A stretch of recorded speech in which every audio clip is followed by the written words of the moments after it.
guys, welcome to my channel. Please don't forget to subscribe and share. And also, please don't forget to like. It would surely help our channel. Happy reading! Hey everyone, this is Heard This Guys, chapter 43. Let's start reading. This is the first time since you returned to the capital that you've shown curiosity about me. Ay, napaka-ano ng ating crown prince. Emotional, diba? Kaya siguro talaga pag in love, Don't go too far. Shasha. Nasipa. I have to go. Don't call me Shasha anymore. It's disgusting. Ano ba naman yan? Nang heartbroken agad ang ating crown prince. Go play these boring games with other girls. I don't have time to waste on you. Nasaktan kasi talaga siya dun sa previous life niya, di ba? But we really don't know what happened. Baka may twist doon. You idiot, you are hurting your future husband. Sorry ka, Crown Prince, pero wala siyang balak pakasalan ka. I'll distract him. You run 200 meters to the west. Meet me at the west gate, and my people will secretly protect you. So secretly, sa mga shadow soldier. Serious mode na naman ang ating Crown Prince. Gwapo naman kasi talaga si Crown Prince, kaya lang natatabunan lang talaga ng bad memories ng ating Bansha. Evening, Marquis Yao's resident. Grandmother's residence, Longevity Hall. Grandmother, I'm back. Ang ganda naman talaga ni Bansha. Tingnan mo naman, diba? Kung wala lang yung mga freckles na kunwari sa face niya, super ganda niya talaga. Maganda na nga siya ngayon na may freckles, diba? When we left from the west gate, Yubei didn't use the door, but climbed over the wall instead. Anyway, at least I've arrived home safely. Alam nga naman, dadaan siya sa door, edi mahuhuli kayo. Ano ka ba, te? Diba? Jump on the wall. Ganon siya kagaling. Hindi naman wall yan Bubong yan.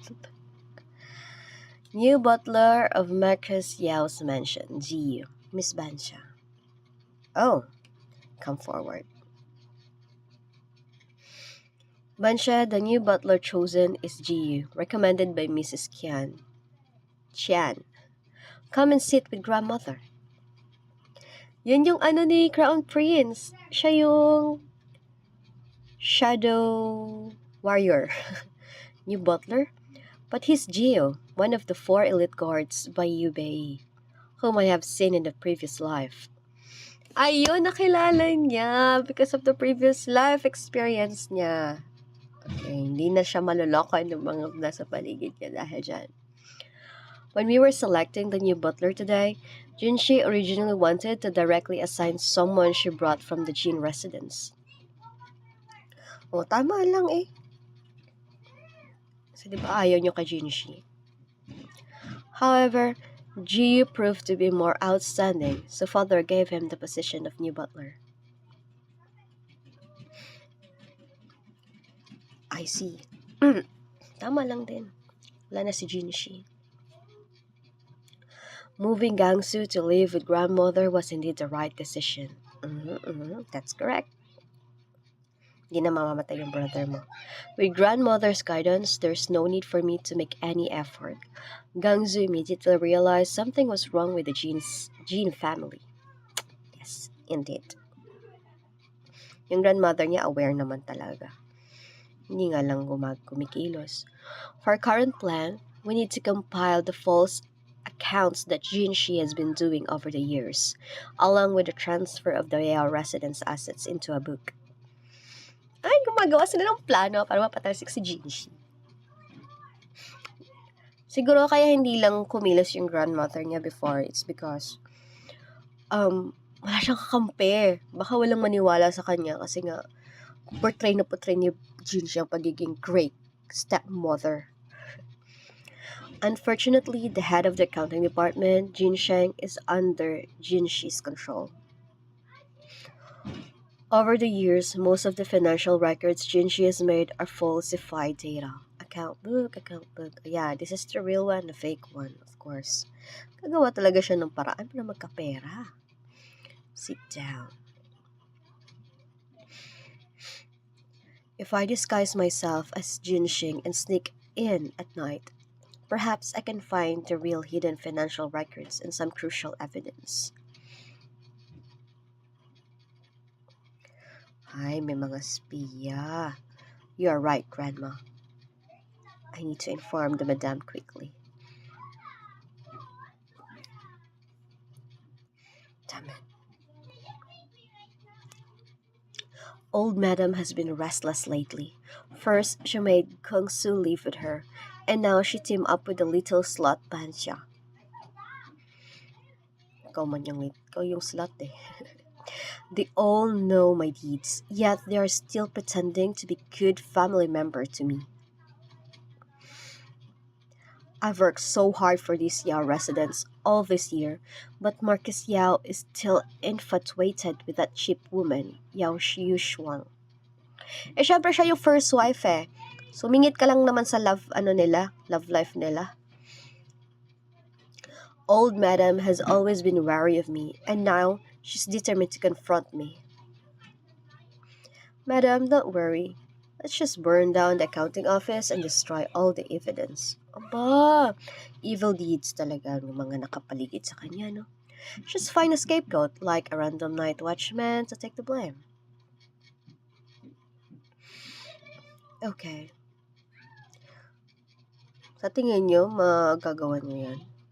Go tell Xing Dai that no matter what happens tonight, she must not leave the Jade Pavilion. Yes. Night falls. The account room is on fire. Put out the fire quickly. Madam, the study of the Lord is also on fire.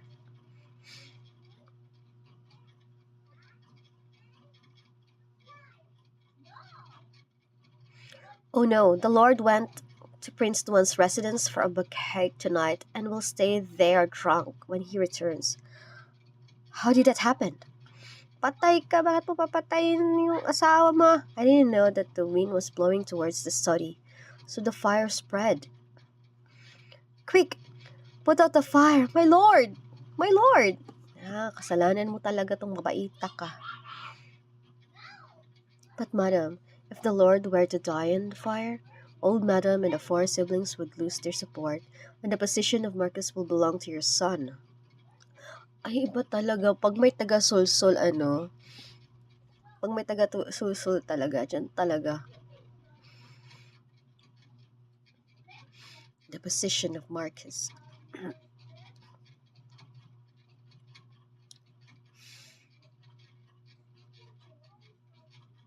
Miss Bansha, Father, we're coming out. Huh?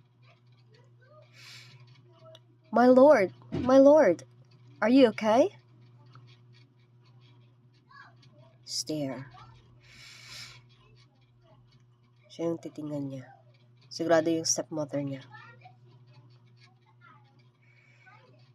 That girl, she actually...